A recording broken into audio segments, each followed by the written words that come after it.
태백산맥 조정래 청소년판 11페이지 1. 일출 넘는 새벽. 금음달이 동력 하늘에 비스듬히 걸려 있었다. 밤마다 스스로의 몸을 조금씩 깎아내고 있는 금음달 빛은 스산하게 흐렸다.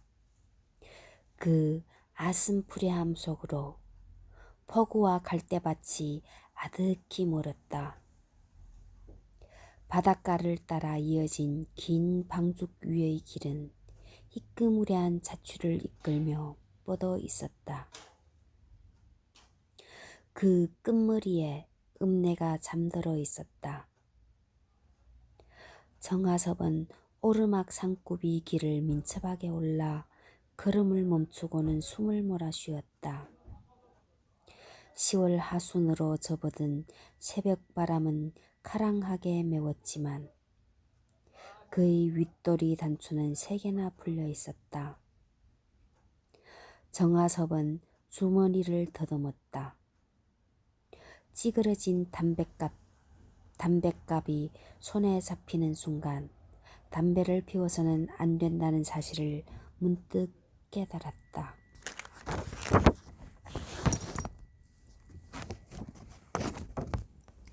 정덕무, 성냥은 나한테 넘기도록 하시오. 한개비의 성냥이 정덕무의 목숨을 살해하는 치명적인 무기가 될 수 있어. 어둠살을 타고 꼬박 60리를 걸으며 한 모금의 담배도 피울 수 없었다. 유언장의 처사는 100번 옳은 것이었는지도 모른다. 만약 성냥을 회수하지 않았더라면 흡연 욕구를 끝까지 이겨낼 수 있었을까? 처음 몇 번은 가능했을지 모른다. 그러나 끝까지 성냥을 긋지 않았으리라는 확신을 정하섭은 선뜻 건져 올릴 수 없었다. 왜 나는 그런 의지가 없을까? 그 의문에 답이라도 하듯 무표정한 유언장의 얼굴이 불쑥 다가들었다. 유언장은 그런 내 마음을 이미 알아채고 성냥을 회수했단 말인가? 이 생각을 뒤쫓아 바늘 끝처럼 예리한 충격이 머리끝에서 등줄기까지 찌르르 관통했다. 유언장에게 그렇게 의지가 약한 인간으로 취급되었다면 당성을 인정받고 있을 리가 없자는가 하는 두려운 생각이 들었다. 그때 구원처럼 들리는 목소리가 있었다. 암호는 백두산, 한라산이요. 지난밤 유언장에게 받은 암호가 정하섭을 안도하게 했다. 암호는 곧 생명이었다. 자신에게 암호를 하달했다는 것은 당성을 신뢰하고 있다는 뜻이었다. 내가 신경과민이군. 정하섭은 스스로를 안심시키듯 혼잣말을 했다. 유언장은 사소한 실수로 벌어질지 모를 큰 사고를 막으려 했던 것이다. 유언장다운 주도면밀한 조치였다. 그런 그가 정하섭을 불렀을 때는 당황한 빛을 감추지 못하고 있었다. 사태가 우리한테 약간 불리하게 전개되고 있어. 지금부터 내 말 똑똑히 들으시오. 이건 당의 명령이요. 당의 명령이라는 말 앞에서 정하섭은 긴장했다. 당의 명령을 듣고 보니 사태가 약간 불리한 정도가 아니었다. 자신들이 취해야 할 행동은 결정적인 패수였다. 날이 새기 전에 목적지에 도착해야 하고 임무 수행을 하는 동안 몸은 계속 숨겨야 하오.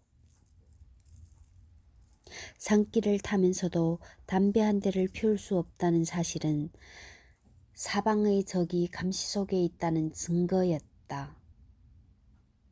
정하섭은 머리칼을 쓸어 올렸다. 손바닥에 닿는 이마의 감촉이 싸늘했다. 정하섭은 윗도리 단추를 꿰며 부르르 떨었다. 추위는 불현듯 집 생각을 간절하게 했다. 그의 눈길은 긴 방죽길의 끝 읍내에 멎었다. 집이 보일 리 없지만 그의 눈길은 아슴아슴하게 멀어져 있었다. 눈앞에 집 모습이 어리고 집 언저리에 감도는 특이한 냄새까지 맡고 있었다. 그건 술도가가 내뿜고 있는 진득진득한 술 냄새만이 아니었다. 어머니의 소박하고도 아늑한 냄새가 집에는 언제나 훈훈하게 서려 있었다. 그러나 읍내는 이미 접근할 수 없는 위험지대였다. 정하섭은 고개를 돌렸다. 그의 눈길이 박힌 자리에는 커다란 기와집이 서너 채 흉물스럽게 엎드려 있었고 그 둘레를 따라 키 큰 나무들이 팔짱을 끼듯 에워싸고 있었다. 희끄무리한 달빛 아래 칙칙한 어둠을 드리운 나무숲과 불빛이라고는 전혀 없는 덩치 큰 기와집들 언저리에는 음산한 괴기가 서려 있었다. 기와집 왼편 언덕에는 대숲이 작고 낮은 한 채의 기와집을 보듬듯 하고 있었다. 그 집에도 불빛은 없었다. 정하섭은 몸을 낮춰 내리막 외길을 달려내렸다. 그 기와집들은 현부산의 제각과 별장이었다. 그 자리는 이를 데 없는 명당으로 알려져 있었다. 산줄기가 경사를 이루며 흘러내리다가 중턱 조금 아래 펑퍼짐한 평지를 이루어 놓고는 다시 아래로 내리뻗어 있었다. 원 돈풍께나 있다고 쯧쯧쯧. 명당 욕심내는 것이야 인지상정이지만서도 사람들은 현부산의 제각을 보며 이런 말들을 입에 올렸다. 사람들의 일은 시샘 탓이었을까? 아니면 현부산의 기가 그 명당의 기에 꺾였다는 풍수쟁이 말대로일까? 현부산에는 제각을 짓고 5년이 못 되어 살림이 거들나고 말았다. 현부산에는 일제 치하에서 일본의 비호를 받고 장사로 큰 부자가 되었다. 넓고 긴 진임로 양쪽에 하필이면 사쿠라를 줄줄이 심은 것도 그런 까닭이었다. 현부자네가 망한 이유에 대해 분분한 소문이 떠도는 가운데 그 호화로운 별장은 밤마다 귀신이 나오는 폐가로 변하고 말았다.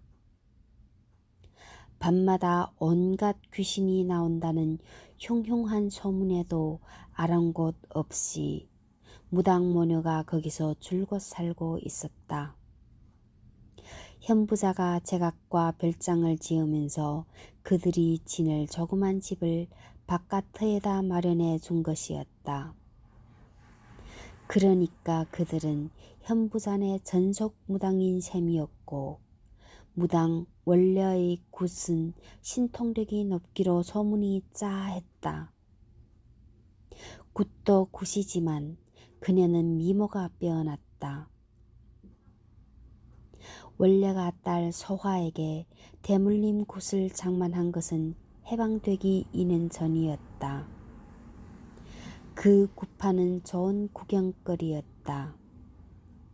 현부자가 굿판을 푸지게 차려주기도 했지만 사람들의 관심은 17살 난 소화가 대물림을 받아 무당이 되는 데 있었다. 어미의 미모를 빼닮은 소화는 그대로 한뜰기 꽃이었다.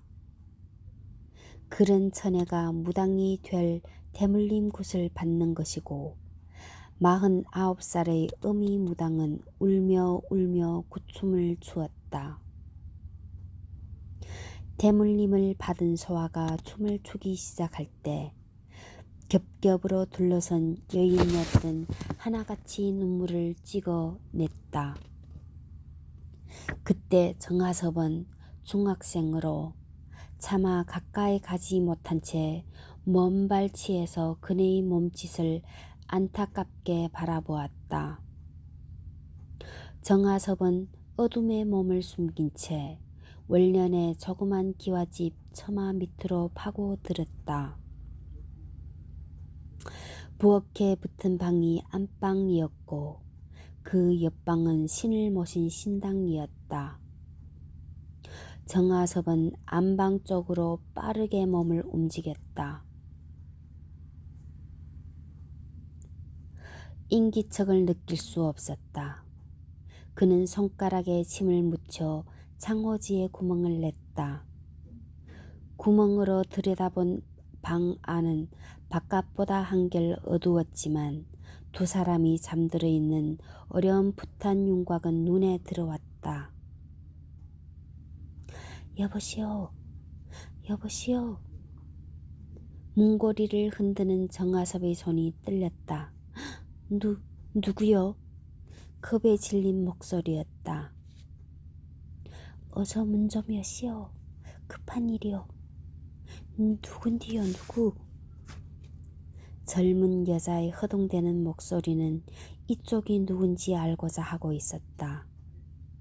보면 알만한 사람이요. 문부터 열어요.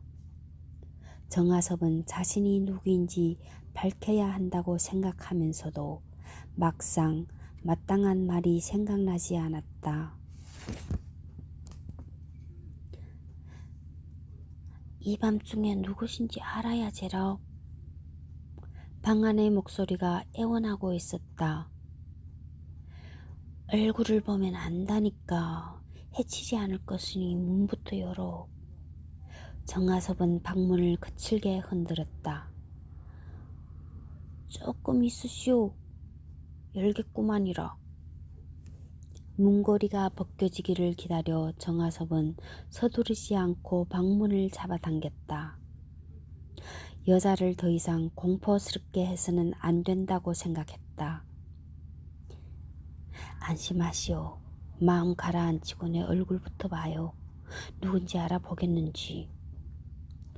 정하섭은 얼굴을 흐린 달빛 쪽으로 돌렸다. 저기 술도같이. 아니, 양조장댁 정 사장님? 젊은 여자는 달빛 아래 드러난 남자의 얼굴을 알아보고 더듬거렸다. 정하섭은 그녀가 얼결에 술도가 집이라고 한 말을 양조장 댁으로 고친 것에 신경 쓰지 않았다. 그건 아버지나 신경 쓸 문제였다. 사람들은 아버지가 없는 자리에서 술도가 집 또는 술도가 주인이라고 불렀는데 그런데 아버지는 그 호칭이 자기를 모독하는 것이라며 진저리치게 싫어했다. 그 대신 아버지는 양조장 정 사장님이란 호칭을 존칭이라고 믿고 있었다. 이대로 신뢰해야겠소. 정하섭은 구둣발인 채로 방으로 들어섰다. 방문이 닫힌 방 안에는 서로의 표정을 읽을 수 없게 진한 어둠이 들어찼다. 정하섭은 그때서야 그네의 어머니가 없다는 것을 깨달았다. 어머니는 어디 가셨소? 어두워 잘 안 보시는 모양인데 저 아랫목에 알아 누우셨구만요. 정아섭은 비로소 방바닥으로 눈길을 돌렸다. 그리고 아까 문구멍을 통해서 들여다보았을 때 어렴풋하긴 했지만 두 사람이 누워있는 윤곽을 확인했던 사실을 떠올렸다. 정아섭은 그녀의 어머니가 중태라는 것을 직감했다. 그러지 않고서야 그렇게 조용할 리 없었다. 어디가 편찮으시오? 정아섭은 풍악 소리들에 맞추어 신명나게 춤을 추는 무당 원래의 모습을 떠올리며 물었다. 중풍을 맞았구만요. 중풍을? 병세는 어느 정도요? 정아섭은 원래가 안 됐다고 생각했다. 그녀는 무당으로서가 아니라 자신의 소년 시절부터 보아온 어머니보다 잘생긴 여자이기도 했다. 사지를 못 쓰고 말도 못 하시구만요. 그녀의 말 끝에 가느다란 한숨이 흩어졌다. 정아섭은 더 물을 말이 없었다. 치료는 어떻게 하느냐, 차도는 있느냐 하는 따위의 말은 가족이 아닌 입장에서는 필요한 물음이 아니었다. 그리고 다급한 일에 쫓기고 있기도 했다. 정아섭은 주저앉으며